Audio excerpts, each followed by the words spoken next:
இன்றைக்கி நைட் டின்னருக்கு சூப் தான் ரெடி பண்ணியிருந்தேன். அதுவும் யங் தோஃபு ஸ்டைலில் fish ball, fish cake, egg tofu, தவுகே, ஃபிஷ் டம்ப்ளிங், கீரை, ப்ரொக்கலி இது எல்லாமே போட்டு தான் ரெடி பண்ணுறது.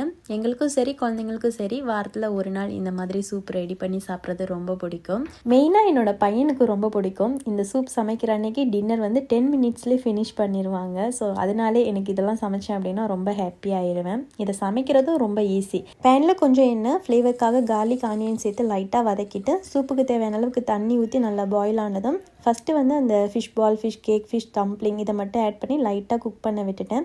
ஸோ அதுக்கப்புறமா அந்த எக் தோஃபு, வெஜ்ஜி, தவுகே, கீரை இது எல்லாமே ஆட் பண்ணி ஒரு கொதிச்சதும் கொஞ்சமாக உப்பு போட்டு சூப்பராக சூப் ரெடி பண்ணியாச்சு. தம்பிக்கும் பாப்பாக்கும் ஒயிட் ரைஸ் கூட இந்த சூப் ஊற்றி டின்னர் கொடுத்துருந்தேன். ஹஸ்பண்ட் சூப்பு மட்டும் போதும் அப்படின்னு சொல்லிட்டாங்க. எனக்கு ரெட் ரைஸ் பீஃபுன்னு இருந்துச்சு. ஸோ அது கூட இந்த சூப்லாம் ஊற்றி சில்லி படி, ஸ்ப்ரிங் ஆனியன்லாம் போட்டு நல்லா சுட சுட சாப்பிட்டாச்சு.